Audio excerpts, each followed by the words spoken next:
క్రైస్తవుడు పచ్చబొట్టు వేయించుకొనవచ్చున? ఈ రోజుల్లో టాటూ అనేటటువంటి ఒక విపరీత ధోరణి మరి ప్రపంచంలో నడుస్తూ ఉంటుండగా, క్రైస్తవుడు అనబడిన వాడు మరి పచ్చబొట్టు వేయించుకొనవచ్చున? లేవికాండము 19వ అధ్యాయం 28వ వచనం ప్రకారము దేవుడు ఇశ్రాయేలీయులకు ఇచ్చిన ధర్మశాస్త్రమునందు మీ దేహమును చీరుకొనకూడదు, పచ్చబొట్లు మీ దేహం మీద పొడుచుకొనకూడదు అనేటటువంటి విషయాన్ని దేవుడు జ్ఞాపకం చేస్తున్నాడు. అయితే ఇక్కడ ఒక ప్రశ్న వస్తుంది. మనం పాత నిబంధన కాలంలో లేము కదా, నూతన నిబంధన కాలంలో మనము జీవిస్తూ ఉంటున్నాము. మరి ఇప్పుడు దీనికి ఇది వర్తిస్తుందా అని ఒక ప్రశ్న మరి రావచ్చు. ఇది కూడా మరి నిజమైనటువంటిదే. ఎందుకంటే నూతన నిబంధనలో ఎక్కడ కూడా శరీరమును చీల్చుకొనుట గురించి కానీ పచ్చబొట్టు గురించి కానీ ఎక్కడ నూతన నిబంధనలో చెప్పబడలేదు.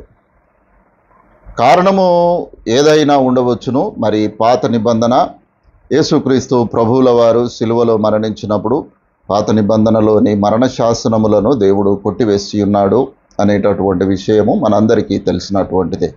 కానీ ఇక్కడ ఒక విషయాన్ని మనము గమనించాలి. అపోస్తలుడైన పౌలు కొరింథీ సంఘానికి రాస్తూ 10వ అధ్యాయం 31వ వచనంలో ఆయన చెప్పినటువంటి మాట, మీరు భోజనము చేసినను పానము చేసినను మీరు ఏమి చేసినను దేవుని మహిమ కొరకు చేయుడి అని చెప్పినట్లుగా చూస్తాం. కాబట్టి దేవుడు మహిమపరచబడాలి. క్రైస్తవుడు ఏ కార్యము చేసినా దేవుడు మహిమపరచబడాలి.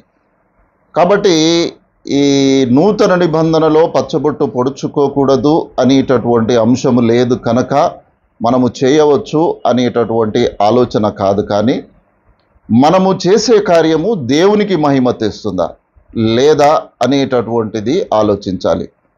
రోమా సంఘానికి పౌలు గారు రాస్తూ 14వ అధ్యాయం 23వ వచనంలో అంటాడు, విశ్వాస మూలము కానిది ఏదో అది పాపము అని చెప్పబడుతుంది. కాబట్టి విశ్వాస మూలము కానటువంటిది అది పాపము. కాబట్టి దేవునికి అయిష్టమైనటువంటిది కూడా పాపముగానే ఉంటుంది. మరి పాత నిబంధనలో చెప్పబడినటువంటి పచ్చబొట్టు పొడుచుకొనకూడదు అనేటటువంటి మాటకు వ్యతిరేకమైనటువంటి మాట నూతన నిబంధనలో మరి ఏది కనబడదు. కానీ అది విశ్వాసమూలము కానిది అనేటటువంటి విషయము మాత్రము మనము జ్ఞాపకము చేసుకోవాలి. అంతేగాని మరి మనము మన ఇష్టానుసారముగా ఏ కార్యము కూడా క్రైస్తవుడు చేయకూడదు అనేటటువంటి విషయము జ్ఞాపకము చేసుకోవాలి.